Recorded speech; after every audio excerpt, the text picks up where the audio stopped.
EC Country, it's Amber.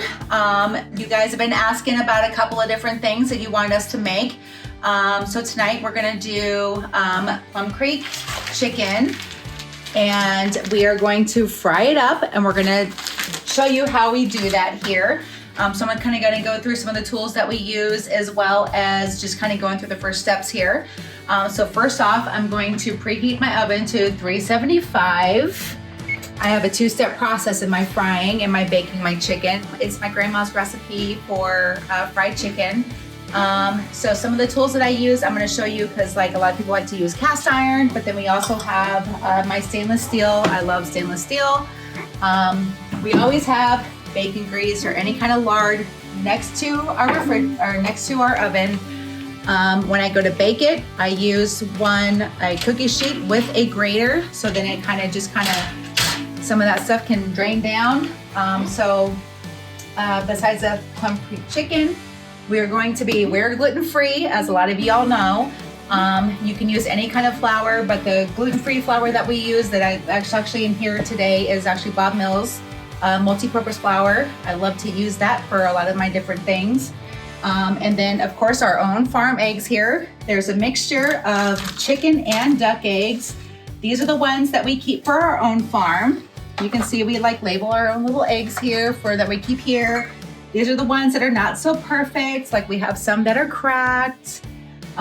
We have some new baby chickens, and they're actually mini chickens. They're a lot smaller, as you can see, than the other eggs.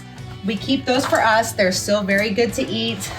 We have a mixture of chicken and duck eggs in here. Doesn't matter which kind of eggs you use, but those are the eggs we use here, and that's the ones that we eat. So we do hand pick them, so y'all get the best kind of eggs. Also, we're gonna give a shout out to Heavenly Waffles here today. So Bob and Kathy, you guys do an awesome product. I'm gonna add that to my fried chicken batter. So I'm gonna get everything prepared, and we will go on to step 2. So I'll talk to y'all in a bit. Okay, EC Country, we're back for step 2.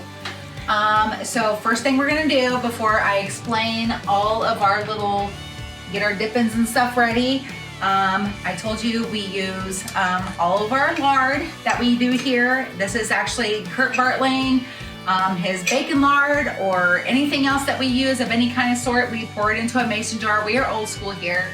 We pour it into a mason jar, stick it next to our oven. It is very shelf stable, and it stays that way. It's the best way. You can make cookies with it, all kinds of things, fried chicken with it, however you want to do it. Bacon is good, honey. Bacon is good, that's right. All right. Men love bacon. Men love bacon. So we will do that. We're going to start heating our pots up to, so that way while we're sitting here discussing things, it'll start melting and kind of getting all stewing there. So we have our chicken.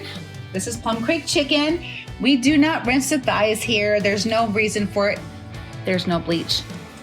Then we have our Bob Mills gluten-free flour. This is gonna be our first process. We're gonna dredge it in the flour. These are our chicken eggs and duck eggs. There's a duck egg right there, chicken egg. And then we have another 1 cup of gluten-free flour. We have half a cup of Heavenly Waffles. Bob and Kathy, y'all are amazing. So just a quick thing, we were going to mix this together. All together, we're gonna add some onion powder, some garlic powder, little salt, little pepper. We'll mix it all together. That'll be our third process before we go to fry it. And then we're going to hand it over to Kaylin, and she is going to show y'all how to fry it. But you can see our lard is starting to melt here. And just like as they say in Noah, like a lot of people are, oh my gosh, you need to be using olive oil. You need to be using avocado oil. Those are great oils. Great oils to use, but when you are going to fry chicken, you are going to want to use some kind of a lard. We carry that in the store, or like I said, just like us, we just save it. Why throw it away? So I wanted to Google it. What are the benefits of lard? It is amazing stuff. So just kind of looking up here, the first thing that comes in is lard good. Lard is a fat that you can count on. It is a stable fat. It's not one of those fats that are broken down super easy, so it stays very good. It has a very long shelf life right next to your oven like we do. You can freeze it and you can take it out unthawed, freeze it unthawed, no issues. You can keep it in your fridge, but we use it all the time, so leaving it right next to our oven, not a big issue. It's very heart healthy. You want to stay away from all the seed oils. That's going to be one of the first things that it shows you here. And just one of the things it talks about with the seed oils is what's going to say here about lard is a stable fat. All of the seed oils, all the other fats are oxidized fats. Oxidized fats, they cause free radicals. Free radicals turn into cell damage. You don't want that. It's going to turn into inflammation. All of your cancers, all of your arthritis, all of your autoimmune issues, it's going to cause that stuff. I know personally, as it was, it was one of the things that I started, see my stuff is starting to melt here and starting to get ready for frying, so I'll hurry this stuff up. When I went in and saw Dr. Logier, we talk about him all the time in the store.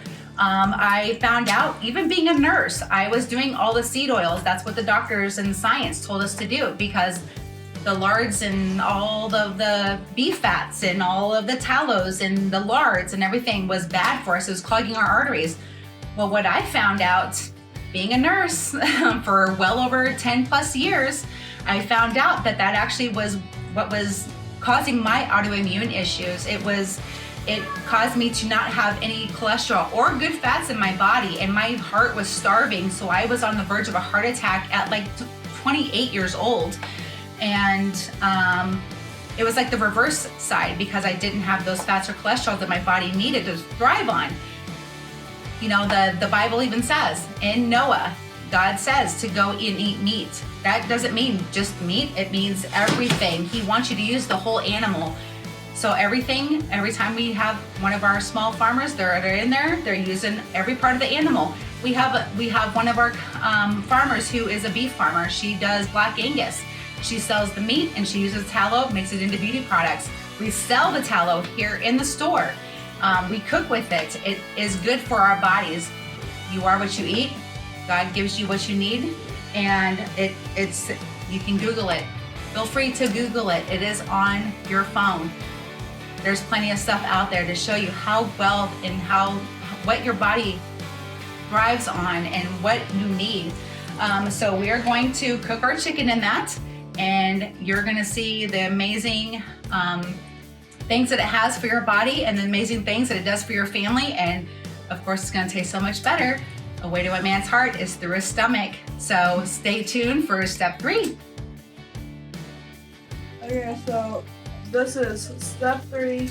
So what you do is dip the chicken into the flour. You gotta get it baked on there on both sides.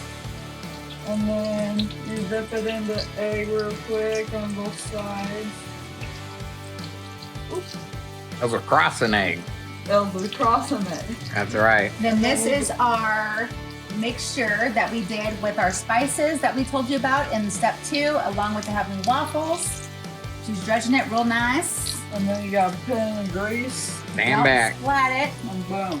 Boom. We're started, y'all. Fried Yeah. chicken.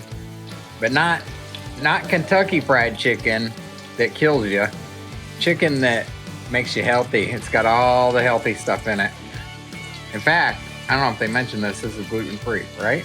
Yes. Yes. This is gluten-free. It's got the good oils, it's got the good eggs, it's got the good meat. So we don't have none of the hormones, none of the nitrates, none of the stuff that's hurting you, all the stuff that's helping you. You got the protein. See all that nice bubble and sizzling. Yep. Look at Make here. it crispy. Here we go, y'all. Because I am all about fried chicken. Amber will tell you that's the way to my heart for sure. Yep. Way to a man's heart is through Through his his stomach. Yep. Rule number 1, ladies. Right. Making some cookies, learn how to make gravy. We had a class on that, if y'all don't remember. Now you're learning how to make some fried chicken. Add those together. They're golden. Happy Valentine's Day. Right. All right. Stay tuned to step 4. More to come. Hey y'all, so these are getting ready to be flipped here. So we'll just go ahead and we're going to, look how crispy and nice that is. We're gonna flip this one over. Look how good those are getting. And once these are done on this side, we're gonna put them on our grate right here. And then those are gonna be ready for the oven. And then that would be the final step before you're ready to dig in. So we'll let you know when that happens. We'll see you soon. Hey y'all, so we are getting ready to finish this bad boy up here. So as you can see, I've fried up all the chicken here in the cast iron and in the stainless steel, so you can see both of it. It is all nice and crispy on the outside. We have our nice crust on both sides. So we got it on our sheet, on our cookie sheet here. And this one is ready to go. So we'll put that there, turn off the burner. And then we have our oven already preheated at 375. We're gonna throw it in the oven. And then we are gonna put our timer on for 30 minutes. That is my secret tip. So that way, you know, sometimes your crust gets a little overly done if all you do is fry your chicken in the skillet. But if you throw it in the oven for the last 30 minutes, it actually bakes the chicken. You keep your crisp. So we will see how it all turns out, and Tony will be our taste tester. So we'll see y'all, and he's very excited about that. So we will see y'all soon. Thanks, guys. Hey y'all, so my timer just went off. We're going to pull the chicken out of the oven here. You hear that nice little sizzle. I love it. See, you still have your crisp, but it's going to be done in the middle. Turn my oven off, and I'm gonna turn it over to Tony, and he's gonna use his thermometer to show you that the chicken is done. Stick a fork in it. All right, turn the light on. I'll see here now. Okay, so chicken's internal temperature needs to be done at about 165 is the minimum. I like 180. You can see that. Bam, that's 182. That's 180. Yeah, that's good. You can call that one a little darker. 190. These are good, folks. We're gonna taste these. I'll show you all how good it tastes in 1 minute. Check it out. Hey y'all, so I made Tony some gravy. We already had this class. Y'all know how to make it. Here it goes. What I call dipping sauce. Gotta have the dip-ins. All right, y'all. I'm gonna try this fried chicken out and Amber's special gravy. What I call dipping sauce. So.